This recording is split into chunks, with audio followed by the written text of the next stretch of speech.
Changement climatique. Quels enjeux pour la COP 21? Depuis plusieurs décennies, l'homme subit les conséquences de plus en plus fortes des changements climatiques.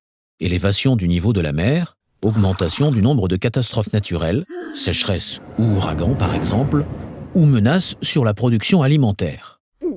Ces catastrophes, qui touchent plus de 200 millions de personnes chaque année, peuvent entraîner des conflits. Les scientifiques en sont sûrs à 97%. Cela est dû à l'activité de l'homme qui émet des gaz à effet de serre, GES. C'est pourquoi, en 1992, les pays membres de l'ONU se sont réunis à Rio lors du sommet de la Terre et ont créé la Convention cadre des Nations Unies pour le climat, qui prévoit entre autres des actions pour limiter la hausse des températures.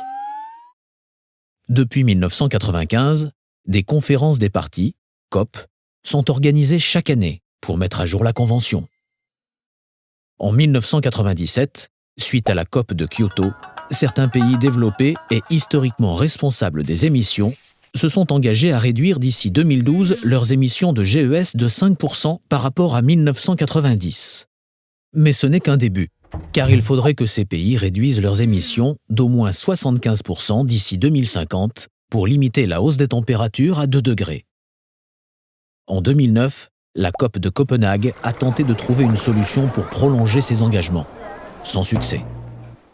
Cependant, pour permettre aux pays en développement de s'adapter au changement climatique et de réduire leurs émissions, certains pays se sont engagés à mobiliser 100 milliards de dollars par an dès 2020.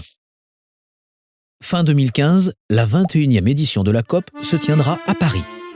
Mais avant, tous les pays devront remettre à l'ONU leurs propositions de contribution volontaire à la réduction d'émissions de GES.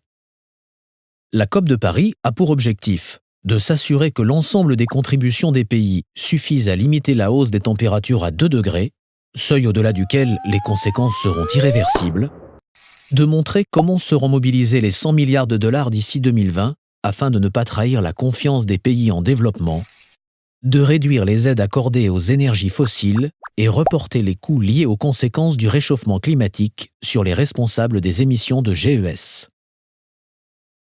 Voici l'enjeu de la COP de Paris. Agir avant qu'il ne soit trop tard.